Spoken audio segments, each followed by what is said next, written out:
दोस्तों, अगर आप सिंगर हैं तो आपके लिए आवाज़ खोलना एक बहुत बड़ा टास्क होता है। अगर आप रियाज़ कर कर के थक चुके हैं लेकिन फिर भी आवाज़ नहीं खुल रही है, तो आज मैं आपको एक बहुत ही ज़बरदस्त और प्रभावशाली और पारंपरिक रियाज़ बताऊंगा, जो कि शास्त्रीय और आधुनिक जो भी संगीत पद्धतियां हैं, इन दोनों ही पद्धतियों में इस रियाज़ को बहुत सारे लोग अप्लाई कर रहे हैं और इसका फ़ायदा भी मिलता है। तो आवाज़ खुलने के लिए एक ज़बरदस्त, प्रभावशाली और पारंपरिक रियाज़ है, जिसका मैं भी आपको नाम बताऊंगा। हो सकता है आपने वो नाम सुना भी होगा, और अगर नहीं सुना होगा तो आपको मैं यहाँ पर बताने वाला हूँ। और दूसरी चीज़ मैं बताऊंगा कि वो जो साधना है उसको कैसे करना है, इसके अलावा वो गले के लिए कैसे फ़ायदा करता है, वोकल वार्म अप के लिए कैसे काम करता है, नाद क्या होता है, और हमें जो कंसंट्रेशन लाना होता है, गाने में जो फील लाना होता है, वो हम कैसे लाएंगे। इन सभी चीज़ों को अगर आप जानेंगे और उस तरीके से अगर आप रियाज़ करेंगे तो आपका गला बहुत ही जल्द और निश्चित तौर पर बहुत बेहतर इसका आपको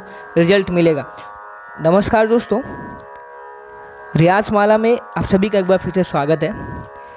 एक छोटा सा निवेदन है कि आप कहाँ से वीडियो को देख रहे हैं, ये हमें कमेंट बॉक्स में ज़रूर बताएं। सबसे पहले देखिए, ये जो आज मैं रियाज़ की बात कर रहा हूँ वो है ओमकार का रियाज़, या फिर इसको दूसरा हम बोल सकते हैं उकार का रियाज़। ये एक अत्यंत शक्तिशाली वोकल वार्म अप टेक्निक है, जिसको कि शास्त्रीय और आधुनिक दोनों ही गायन विधाओं में इसका इस्तेमाल होता है। अब ये जो मैं उकार और ओमकार, आप इनको ओमकार भी बोल सकते हैं, उकार भी बोल सकते हैं, ये जो साधना है वो ध्वनि पर आधारित होता है। इसे लंबी सांस लेकर के हम बहुत ही शांत और गहरी स्थिति और कंट्रोल्ड वॉइस में हम इसको रियाज़ करते हैं। इसको हम ब्रह्मनाद की साधना भी बोलते हैं, जिसका पूरा ध्यान होता है कि आवाज़ की कंपन और उसके प्रवाह को कैसे कंट्रोल करना है। और अगर हम अपनी वोकल को कंट्रोल कर लेते हैं, अपनी वॉइस को कंट्रोल कर लेते हैं, उसके कंपन को कंट्रोल करते हैं और प्रवाह को कंट्रोल करते हैं, तो हमारा गला बहुत ही जल्द खुलता है। अब कैसे रियाज़ करना है, सबसे पहले तो हमें सीधा बैठना है और गहरी सांस लेनी है।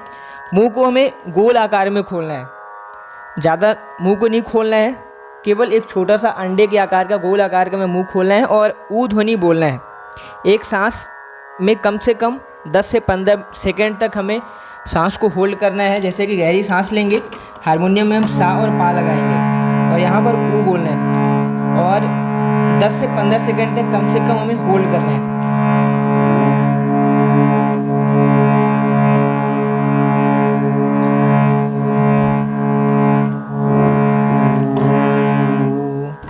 हमें ऊ बोलना है ऐसे।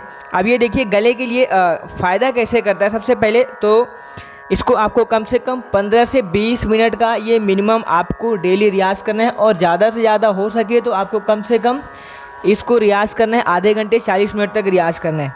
अब ये देखिए कैसे फ़ायदा करता है, 5 तरीके से हम इसको समझते हैं। ये हमारे पहले गले की मसल्स को गर्म करता है, यानी कि वोकल वार्म अप इससे बेहतर होता है। उकार से गले की जो हमारी वोकल फोल्ड्स यानी कि भीतरी जो पेशियां हैं वो आराम से धीरे धीरे एक्टिव होती हैं। इससे अचानक गाने में जो झटका होता है वो नहीं लगता है। अगर कुछ हमारी वोकल्स जो हैं, जो हमारी वोकल कॉर्ड्स जो हैं वो कुछ इनएक्टिव हो गई हैं, इसकी वजह से जो भी हमारे हायर नोट्स के गाने हैं और जो हमारा गला नहीं खुल रहा है, ये सारी चीज़ें इसकी वजह से होती हैं। तो ये जो ओमकार का रियाज़ है, उकार का रियाज़ है, ये हमारी जो वोकल फोल्ड्स होती हैं उनको एक्टिव करता है। इसके बाद जो आवाज़ में गहराई और स्थिरता आती है, जैसे कि मैंने बताया कि हमें वोकल को कंट्रोल करना है, कंपन को कंट्रोल करना है, इसके लिए हमें नियमित उकार से स्वर में हमें गंभीरता और हमारी जो वोकल क्वालिटी है उसमें बेस लाता है ये उकार का रियाज़।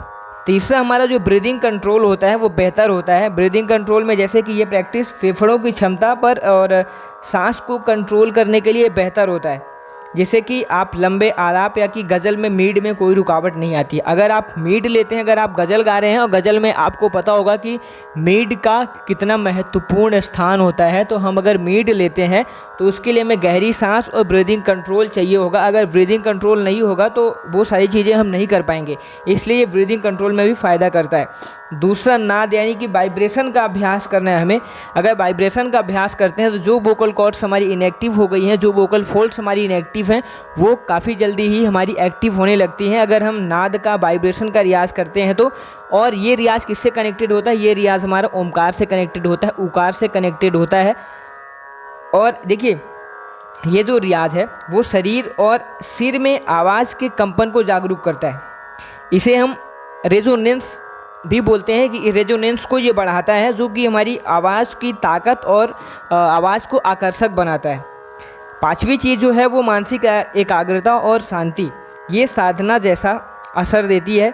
तनाव हमारा कम होता है, मानसिक स्थिरता भी आती है और जिससे भावपूर्ण गायकी भी संभव होती है। अगर हमारी मानसिक स्थिरता सही है तो भी जो गाने हैं हम उसको फील करके गा पाएंगे, और अगर गाने में फील नहीं है तो फिर गाना हमारा अच्छा नहीं होता है। और अब देखिए एक आखिरी चीज़ है कि ये रियाज़ हमें क्यों करना चाहिए। ये रियाज़ हमें इसलिए करना चाहिए क्योंकि ये हर शैली जैसे कि भजन, गज़ल, क्लासिकल और सूफ़ी की ये नींव है, ये बेस होता है। अगर हम कोई भी म्यूजिशियन है, किसी भी टाइप्स के म्यूजिशियन, या कि हम भजन गाते हैं, गज़ल गाते हैं, क्लासिकल गाते हैं, सेमी क्लासिकल गाते हैं, फिल्मी गाते हैं, सूफ़ी गाते हैं, कुछ भी गाते हैं, तो ये हमारा जो ओमकार होता है ये हमारे गायकी के लिए बेस जनरेट करता है, उसकी नींव होती है। और ये प्राकृतिक आवाज़ को खोलने और सशक्त करने का एक सरल तरीका होता है, सटीक और सुरक्षित तरीका है, जो कि हमारे पुराने टाइम में भी होता था और आधुनिक स्वर पद्धति, आधुनिक जो संगीत पद्धति है उसमें भी इस तरीक़ों को काफ़ी यूज़ किया जा रहा है। और तीसरी चीज़ है कि ये कोई स्केल नहीं मांगता, ना तो इसके लिए कोई हमें हारमोनियम चाहिए होती है, सिर्फ हमें सांस को कंट्रोल करना होता है। और अगर हमने अगर ब्रीदिंग कंट्रोल कर लिया, अगर सांस को हमने कंट्रोल कर लिया, तो ये सारी चीज़ें हमारे लिए आसान हो जाती है, हमारा गला भी खुलने लगता है।